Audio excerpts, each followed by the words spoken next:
Robert F. Kennedy Jr.'s appointment to head the Health and Human Services Department is making mainstream liberals and also some conservatives lose their minds. In announcing his pick, President-elect Donald Trump wrote on Truth Social, "Mr. Kennedy will restore these agencies to the traditions of gold standard scientific research and beacons of transparency to end the chronic disease epidemic and to make America great and healthy again."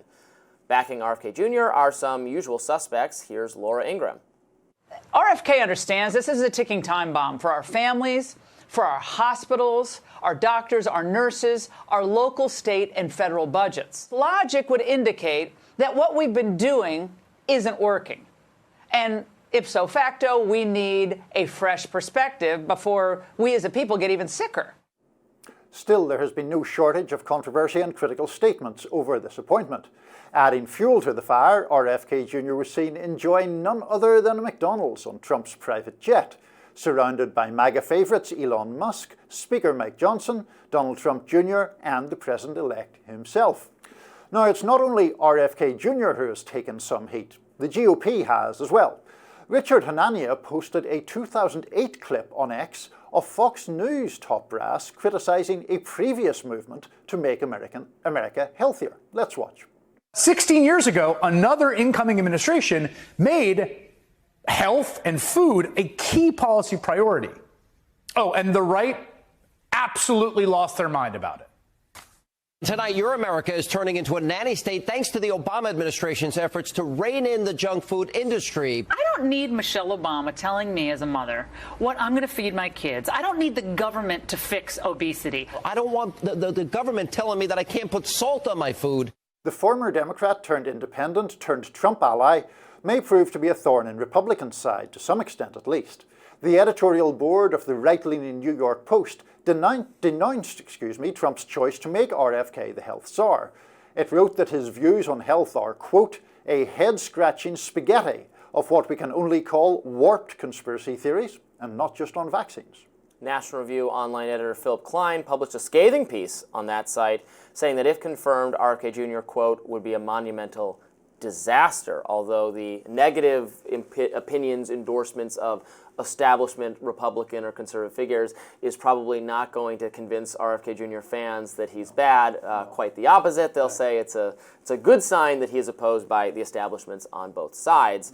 Look, I take the point, and this is fair enough to do the charge of hypocrisy on conservatives who are all about, hands off, big government, hands off my school lunches. I was one of those, in full disclosure. Anti-Michelle Obama and lunch. I kind of, the problem with that proposal specifically, to go back, it was 16 years ago, was that the portions sizes were being reduced. It was a overeating focus, and in my view, the recommended portion sizes under the Michelle Obama plan were just not enough food for teenage boys, particularly ones who play sports and those kinds of things. But was there not a nutritional elements to it as well? I mean, it was complaints about too much fried food and sugary food in school lunches as well, was it not? Yes, but what was being recommended, if I recall, could be wrong, feel free to call me out if I'm wrong, was an overall calorie consumption reduction. Remember the whole body mass index panic, get people's BMI numbers down? That number, though, is not a useful metric for for health in general, in my view, because people can be very tall and very big and be muscular and be working out and have a BMI number that's high and have that be fine. But look, it can also be the case that some of that criticism 16 years ago was over the top and a little misguided, and it's okay to, and maybe they were wrong then, and it's okay now to consider the kind of products that are being made available to children and all that. You can change your mind over the course of 20 years. But I mean, when you say over the top, I mean, I have no doubt that your objections were of high principle. But there were a lot of objections that were surely raised on the fact that Michelle Obama is a Democrat and RFK Jr. is at least now a Republican, and so it's fine. Now he's only a Democrat, sort of. No, he's a former Democrat who has seen the light in the view of the right. And so I think that's the problem, that a lot of it was just like, we will express outrage from the right if Michelle Obama proposes something that is to do with nutritional standards, but if it is done during an incoming Trump administration, that's fantastic and uniting the country. No?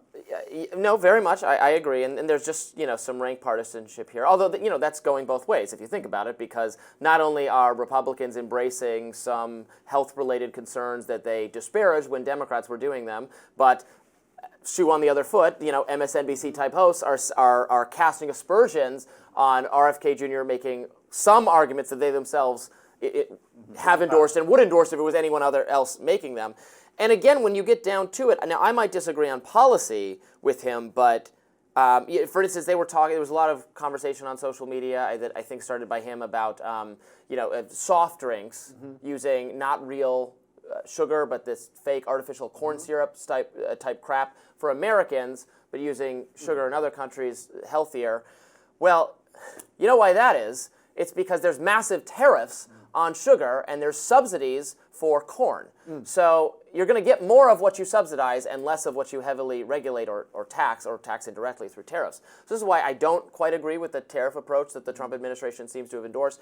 You can make it, I don't want to tell Coca-Cola what to put in their soft drink, but the government is subtly doing that, or has raised the cost of using the products that you say would be better. So I would I would clear out some of those policies. No subsidies for the less healthy industries, no taxes on the things you actually want to put in your soft drinks. But I can't believe I'm about to take the Robert F. Kennedy Jr. line here, because I'm fairly skeptical of him in lots of ways. But when you say tariffs, I mean, it is also the issue, or one of the issues is that industry lobbying groups and associations have a lot of power in this respect, and a lot of nutritional standards here appear to be, I don't know if looser is exactly the right word, but there is the permission or leeway granted to use all sorts of, whether it's corn syrup or some more industrial and chemical kind of additives here that do not exist. You do not have that permission elsewhere in the world, no? Well, but I don't think so lobbying is a huge problem, obviously, but if they're lobbying, I mean, most of what they lobby for is, they lobby for permission, sure, and I'm for granting the permission, but they also lobby for subsidies and for regulations on competitors. So that's where I can say, well, at least before you require private companies or individuals or people to do things that would be, maybe good for them health-wise, but are not financially make sense, or are trying to correct or contend with individual behavior or market preference, that is always a murky thing for government to do. I won't say it's never justified, but it's swimming against the tide, the direction of the current. What you can do very easily is get rid of explicit government policies that are incentivizing or subsidizing less optimal choices, as we have all over the place. And yes, it's absolutely the industry's fault. This is farm subsidies are an industry protection that they get. You can't go campaign in Iowa, the first state on the map, without promising to give these people everything they want. I think that's very pernicious for our policymaking, and I hope someone like RFK Jr., who has not been afraid to clash with established authorities or interest groups, keeps that kind of thing in mind. I hate to bring us down from such highfalutin ground, but what did you think of food purist RFK Jr. noshing on his Big Mac? That's kind of like in the mob movie, or maybe a gang movie where to prove you're not an undercover cop, they make you take a hit of drugs or something like that. Or hit somebody, stiff somebody else. Yeah, right? You got to knife somebody. You got to make your bones. I think he was making his bones to join the Trump mafia. Via the Big Mac. Fantastic. But McDonald's, is delicious if you haven't. I haven't had it in a million years. I usually have Chick-fil-A when I visit New York. I'll have a Chick-fil-A once. It's a very conservative-friendly choice for you. Having nothing to do with their policies. It's just because I like the Polynesian-style sauce that goes on the chicken nuggets. Popeyes for me, but we'll get into it. Popeyes for you. Well, there you have it. Coming up next on Rising, more topics to discuss. Can't recall what they are off the top of my head. I'm going to have to remember to start writing them into the scripts. See you in a minute.